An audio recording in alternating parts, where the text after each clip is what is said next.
Hey everybody, it's Matt. Welcome back to the Journey Church podcast.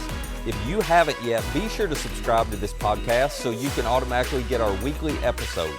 And you might want to go ahead and subscribe to our Journey YouTube channel as well. You'll find messages, music, interviews, inspiring stories, and more for you all right there. Now, I hope this episode helps you take your next step in following Jesus.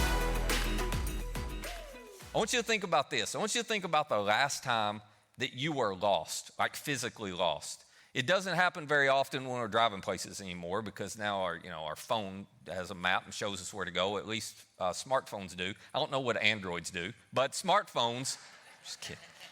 Smartphones show us where to go. So none of us tend to get lost when we're going somewhere. If you do, with Google Maps or Waze or whatever you use, congratulations, you have reached a whole nother level of lostness. But for the rest of us, we can pretty much get where we want to go now. But we still get lost places, don't we? So think about the last time you were lost. It could have been hiking. You're out hiking. It's easy to get lost doing that. It could have been in a really one of those massive hotels or convention centers. It's easy to get turned around there. It could have been in a parking lot or a parking garage. That still happens, doesn't it? You get lost. You can't figure out where your car is. You can't figure out where you are in the middle of that big parking garage. So that happens sometimes. For some of you, you've done this recently. For some of you, you've gotten lost on a cruise ship. You were headed to the comedy show. Somehow you ended up in the buffet, and you never left. It was weird. You just gave up on comedy entirely, didn't you? It's like, well, this looks pretty good. So you just stayed right there. It's easy to get lost on a cruise ship. You can think of the last time that happened to you. Here's why I want you to think about it. You know what's so ironic about when we get lost? It's kind of weird. It's unusual. We never really think of it this way, but it's always true. The reality is you're always lost before you know you're lost. Isn't that true? You're always lost before you know you're lost. In other words, there is a period of time where you actually are lost and don't know where you're going, but you think you still do. And then finally you realize, oh no, I'm not. I'm actually lost. But there's a period there where you think you've got it all figured out and you're actually going in the wrong direction. Now for some of you, it's a short period because really quickly you figure out, and you listen to somebody who says, I don't think this is the way, and you're like, yes. For others of us, we're so confident in our skills that, that period may be a long time before we're willing to admit we're lost. But all of us know what it feels like to get lost, but we also realize, wait a minute, I was actually lost way back there. And the reason I bring this up is because that means self-assurance is no insurance against being lost. Or to think of it another way, your self-assurance, your confidence, I know where I am, I know where I'm going, I know how to get there. That is actually no guarantee that you're not lost and you just don't know that you're lost. And I bring that up because the topic we're going to talk about today is one that you don't think you're lost in. As a matter of fact, you think you pretty well got it figured out. You're very confident in the plan you have for what we're going to talk about today. But it is possible. Matter of fact, it might be likely that you and I are actually lost in this area of our lives. We just don't know that we're lost. So today, we're in week 3 of our series, Love Money and the American Way. And if you're just joining us, I'll catch you up real quick. The question that we've been asking throughout this series is, if you could change one thing in your life to make you happier, what would you change? One thing, and you thought, oh my gosh, if I could just change that one thing, I'd be so much happier. Life would be so much better. If you had a magic button, you could just hit one thing and change it. What would it be? Whatever your answer is to that question is what they call in systems thinking a leverage point. A leverage point is just one point in the system where if you improve it, it improves a lot of things. If you change it, it changes a lot of things. Well, that's what you believe the answer to your question is. You feel like, and I do too, if I could just change that, it would change so much and I'd be so much happier in life. And my guess is that your answer falls into one of these two categories. Either it falls into the category of love, and this is all relationships, but you can't put the word relationships in that circle very easy, so we condensed it. It's either love, it's either if this relationship would change at work, at home, with my kids, whatever it is. If I could change that, everything would change. Or if I had this relationship, or a relationship you don't have right now, you wish you did. So your answer may fall into that category, or it may fall into the category of money.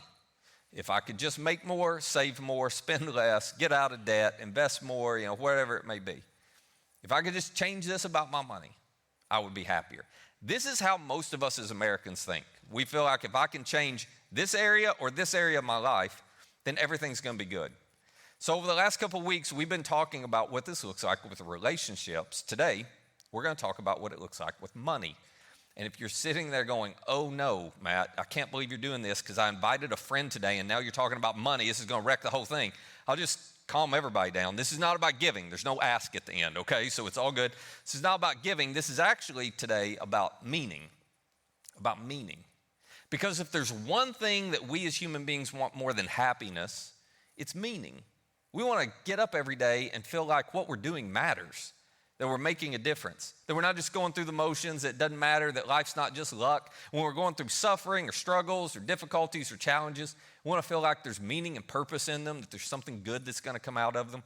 As human beings, we crave meaning. And we crave it because it was hardwired into us by our Creator to live a meaningful life. And it is why Jesus, when he was on this earth, talked about love and money, relationships and money a lot.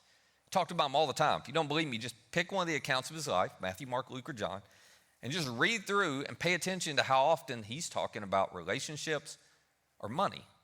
But here's the thing that was different.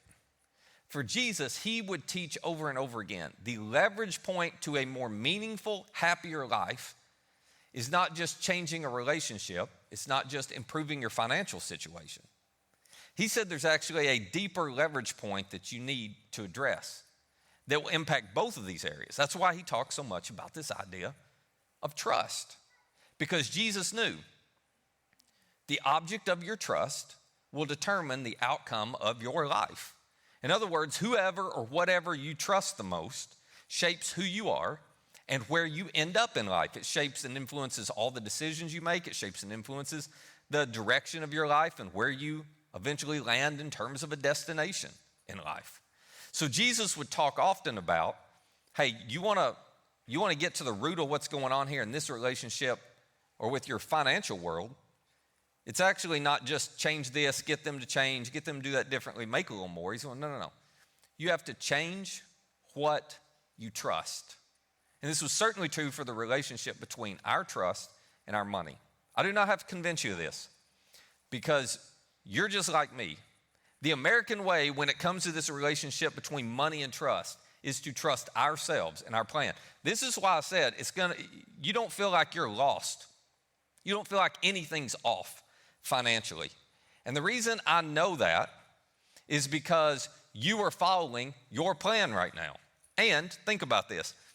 Whether you've got a lot, you got a little, whether you feel anxiety around money, financial pressure, whether you feel like, oh, I got to change some things, I got to catch up, I got to be better, whether you feel like, oh my gosh, I got to protect this, I'm so anxious, I'm going to lose it. No matter where you fall on this, you have full trust and confidence in your plan to manage your financial world.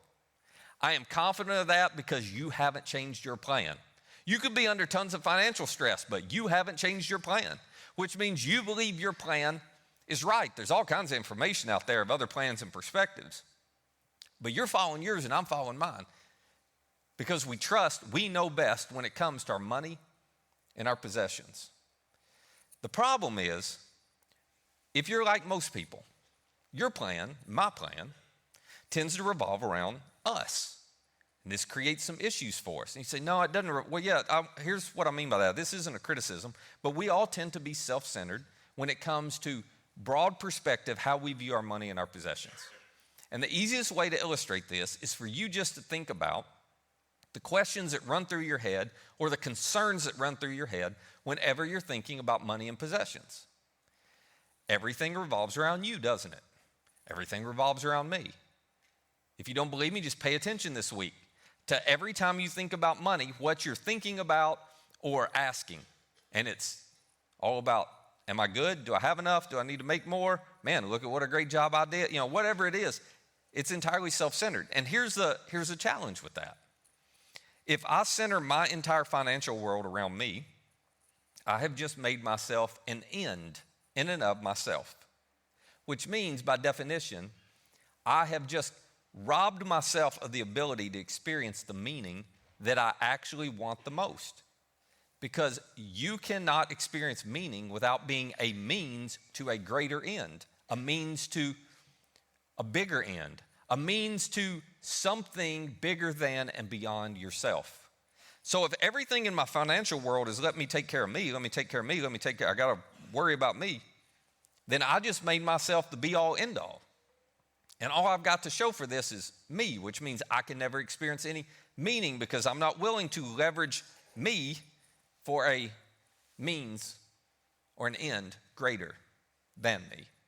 This is why Jesus talked about shifting our trust. This is why he talked about, why don't you let me be the guide for every area of your life? Instead of following your plan, why don't you follow mine? And if you're skeptical as to why Jesus would do that, I want to remind you of two things. First, I want to remind you, Jesus does not need your money, okay? That's not why he talks about this. It's not what it's about at all.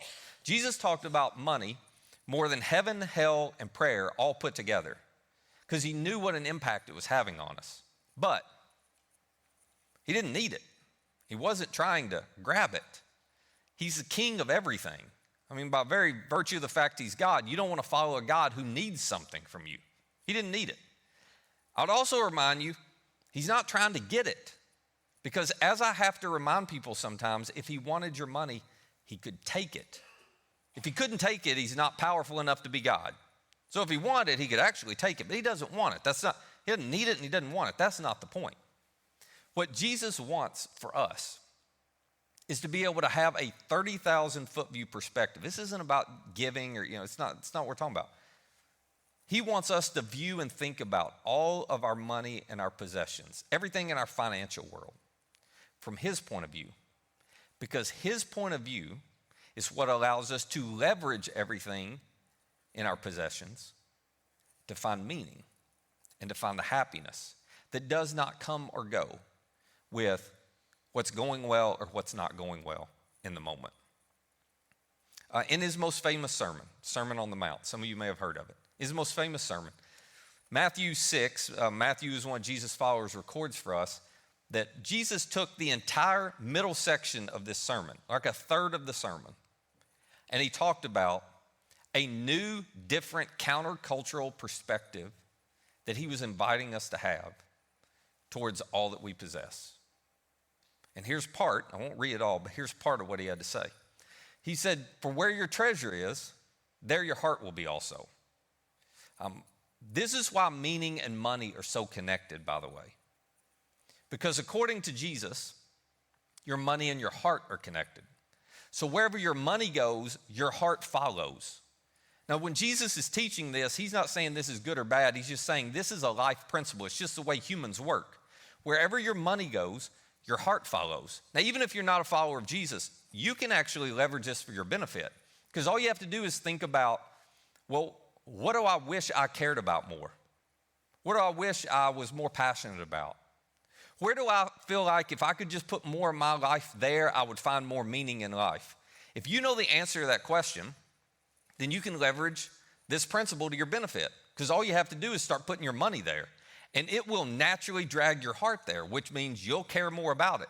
Wherever you put your money, you start paying more attention to it, don't you? Your money brings your attention right along. It brings your passion right along. And it's a bit of a cyclical loop that reinforces itself. Because once your money's there, it drags your heart there. And then once your heart's there, you want to put more money into it. Whatever you care about. Isn't this true? Whatever you care about, you tend to put your money into. So it just kind of feeds on itself. And Jesus is going, you have to understand this is just a principle. It's not right or wrong. Birds fly, babies cry, and where your money goes, your heart follows. It's just the way it works, okay? But while you can leverage that for your benefit, there is a bit of a byproduct of this principle that for those of us who claim to follow Jesus, well, it's a little sobering. It's a bit of a line in the sand because what this means for us is that you can't follow Jesus fully and be lost financially. In other words, to put it in simple terms, I can't say, I'm following Jesus fully and I love him, when my money is over here dragging my heart this way and Jesus is over here going this way. It just doesn't work. You can't live with that tension. You can't navigate those two any more than, and this is maybe a better way to understand it, any more than imagine I'm talking to you and I'm like, hey, I love Jesus and I'll follow him fully, except I just don't like any of that forgiveness stuff he taught. I am not forgiving them. I'm not interested in practicing forgiveness. I ignore all of that, but I sure do love Jesus. Or, I love everything about Jesus except that love one another stuff. And I'm just ignoring that, and we're pushing that to the side because I hate that guy, but I still love Jesus. I mean, you would look at me like I was an idiot.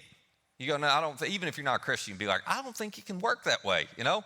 You got to go hand in hand. Well, it's obvious in those realms. But a lot of us who are followers of Jesus, when it comes to our money and possessions, we do try to separate the two. We do try to. And it's because of the perspective we have on how money and possessions work.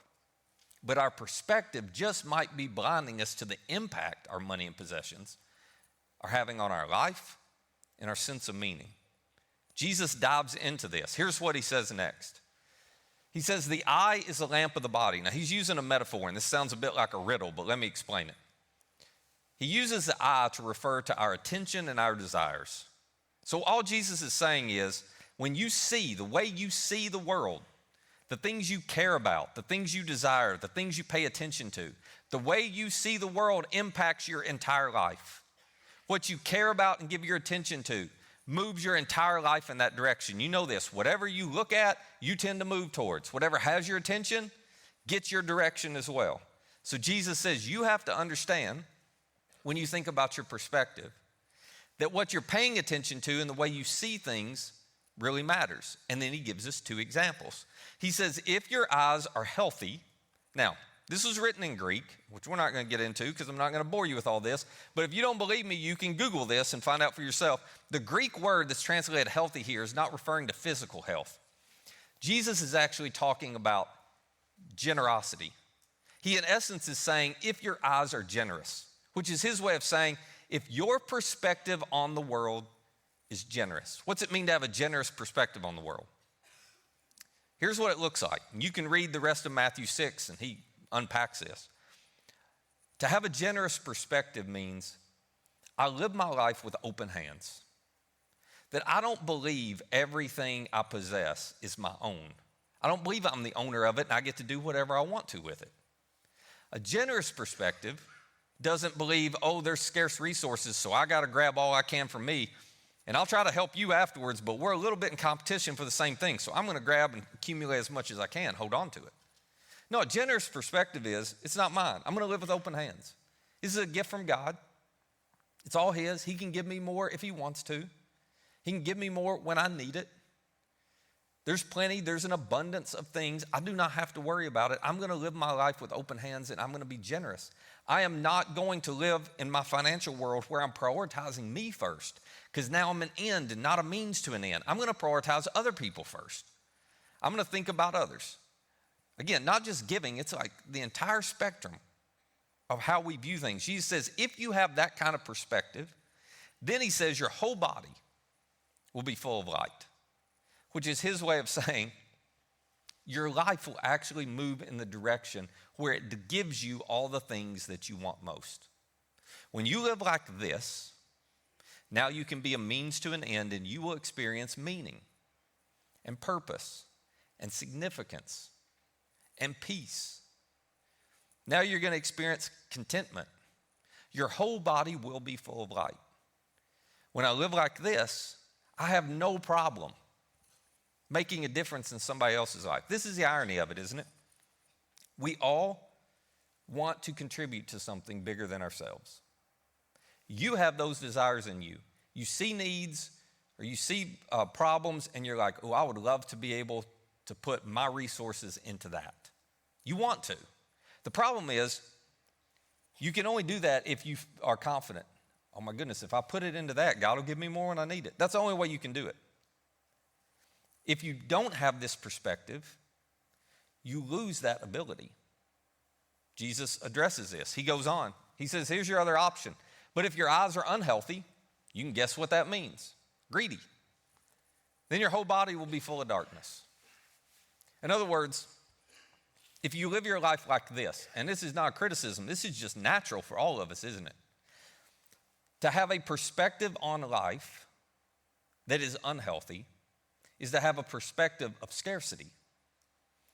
It's up to me because there's only so many resources, and I got to make sure I have enough for me. And then I got to protect what I have, and I got to make sure I don't lose it, and I got to make sure that I don't run out. And I need to make more so that I can. All of this comes with it. Here's the problem when you live like this.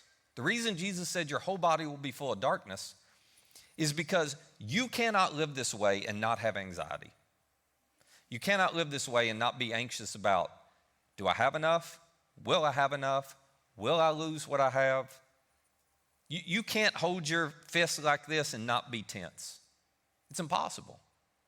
So when you and I, and this is just natural, but when you and I center everything on ourselves first, well, now I live with a constant anxiety.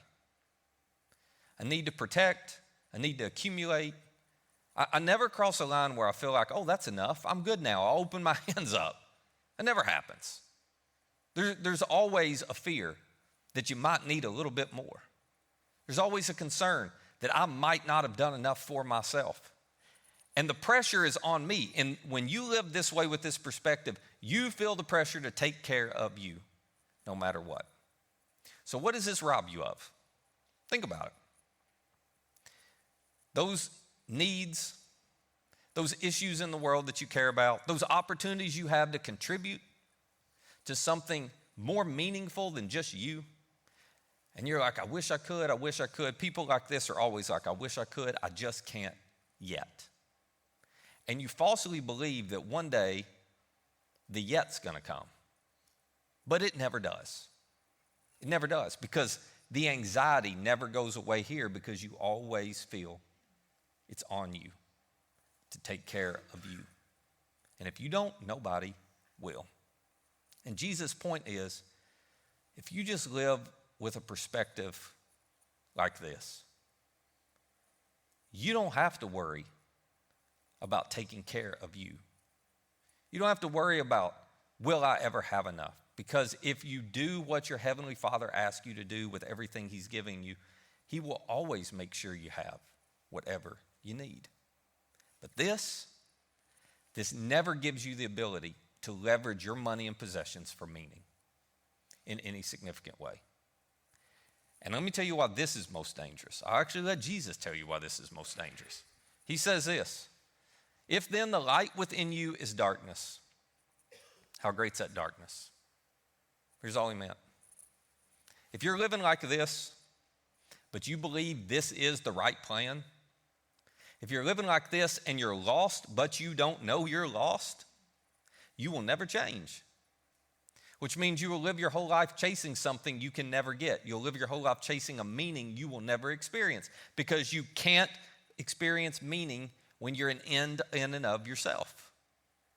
You have to be willing to be a means to a greater end beyond you. So after this bit of a metaphor riddle that Jesus gives, He's got everybody scratching their head about the perspective of how they view everything they have. Is it God's? Is it mine? Is it my responsibility, His? Am I an owner? Am I a manager? Jesus says, let me tell you why I'm talking to you about this. And it's not, He didn't finish this and was like, now we're going to receive an offering. Let's pass the buckets. That was not His point. Here's why He said it. He said, no one can serve two masters. Now, we never think of it this way, but you know what this means? You serve money. Whenever I live like this, I serve what I have, because I invest all my time in trying to protect it, keep it, get more of it, save more of it, keep more of it. Jesus says you can't serve two masters. If you're like this is going to drag your heart right along with you to a self-centered end. He goes on. He says, either you're going to hate the one, you're going to love the other. You're going to be devoted to the one, you're going to despise the other. And then he gets really clear. You cannot serve both God and money. Because again, if this is an area of my life as a follower of Jesus that I believe it's up to me, I got to make sure I take care of me, I can't trust Jesus' plan because it's too risky. If that's the way you want to approach this area of your life, then you end up moving your heart in a direction that's the exact opposite of where Jesus is inviting you, where He's inviting me to follow. But it's hard, isn't it? It's hard. Because to live this way means I have to trust. I have to trust that what Jesus is saying is best for me, and I'm having to leave the outcome in his hands. At least this way, I feel like I'm controlling an outcome, whether I really am or not. This way, though, this way creates anxiety, discontent, a constant feeling that I need to have more, or I need to protect more, or I need to consume more. And the whole reason Jesus taught this is he's going, that is actually not the life you're saying you want the most. If you just do this, you become free from all the anxiety because now you're acknowledging this isn't all on my shoulders. I just get to manage what God puts in my possession. He owns it, I manage it. So I'll do whatever he wants me to do with it. And when you live this way, the anxiety disappears because if you don't have enough, it's his job to provide it. This way you get to live content. Doesn't mean you don't get more, but you're just content. You don't feel this internal drive, I've got to have more or I won't end up okay. This way, you live with confidence that God's going to take care of you because I've been doing what I think Jesus wants me to do with everything he's given me, so if something goes wrong, it's up to him to provide. He promised he would. And this way gives you the freedom to contribute to something more meaningful than just you. So, I know all of us have a plan. And as I said, the goal of this is not anything about giving. The goal of this is I just hope you'll step back and look at the broad perspective you have on everything you own and what it's creating in you and where it's taking you. And if it's not creating in you and taking you to the places and doing the things that you want it to do, that you most want, you may need to change. Now, for those of us who are followers of Jesus, to take it one step further, I would ask you, you got a plan just like I do. But do you feel confident that you have consulted your Savior and your leader? And that you've created a plan based on what he wants you to do. You view things the way he's invited you to view things. Could you confidently say, yeah, I think that's true as best I know? Or have you done what's so common for all of us, myself included, which is just, no, I'm gonna come up with my plan. I've got to figure this out. So here's what I want to invite you to do. I wrestled with what's the takeaway from this? And here's where I landed. And even if you're not a follower of Jesus, I think you can do this because I think it'll work for you. I think you might find some great insights from it. Here's all I want to ask you to do. For the next 7 days, okay, just this week, for the next 7 days, would you imagine what it would be like if you had Jesus' perspective on all you had instead of your own? Okay? Just imagine, I'm not saying change everything. I'm just saying for the next 7 days, whenever you find yourself thinking about money, making decisions about money, talking about money, which is most of the time, isn't it? I mean, our world revolves around it. So whenever you find you start, your perspective on money and possession starts to creep into what you're saying, would you just pause and go, how would I handle this differently? How would I think about this differently? How would I act differently if I actually adopted Jesus' perspective instead of mine in this moment? I'm not saying you have to do anything different, but I hope you'll spend the next 7 days pausing to reflect on how you would be different if you were confident this was the better perspective.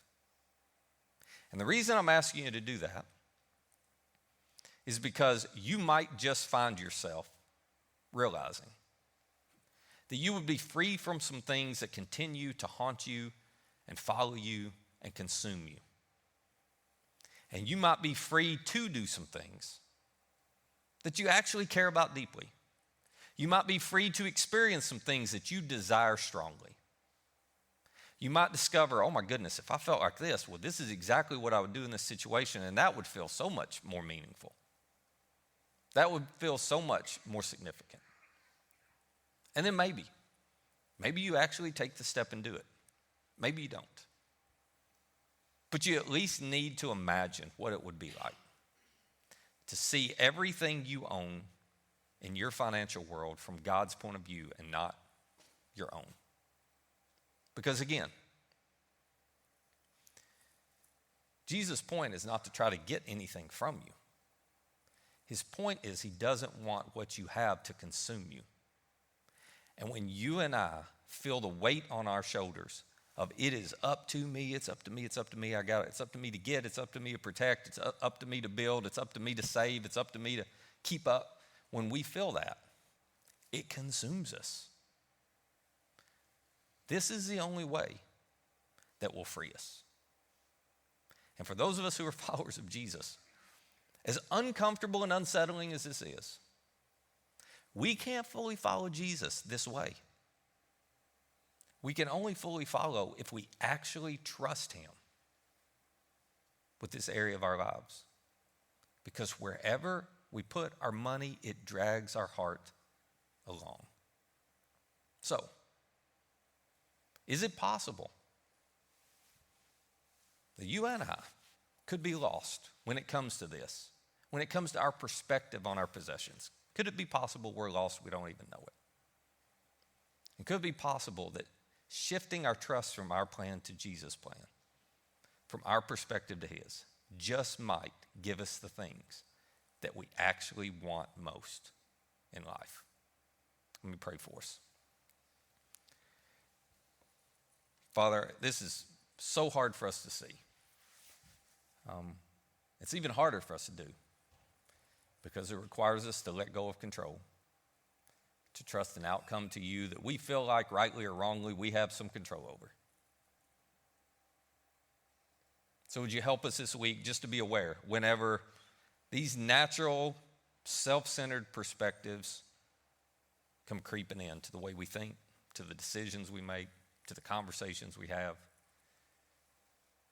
Would you help us to have enough wisdom in those moments just to pause and to imagine what it would be like if we had adopted your perspective in that moment instead of our own? Would you help us to get a glimpse of the freedom and the meaning and the happiness that we might experience if we weren't so tied up in our possessions? And it's in your name we pray. Amen. Hey, if you'd like more content like this, subscribe to our YouTube channel and download our Journey app to access all of our recent message content. And our app is the easiest way to share this content with friends. For more information on our church or to find our app or our YouTube channel, just visit JourneyCalway.com. That's JourneyCalway.com. Thanks for listening.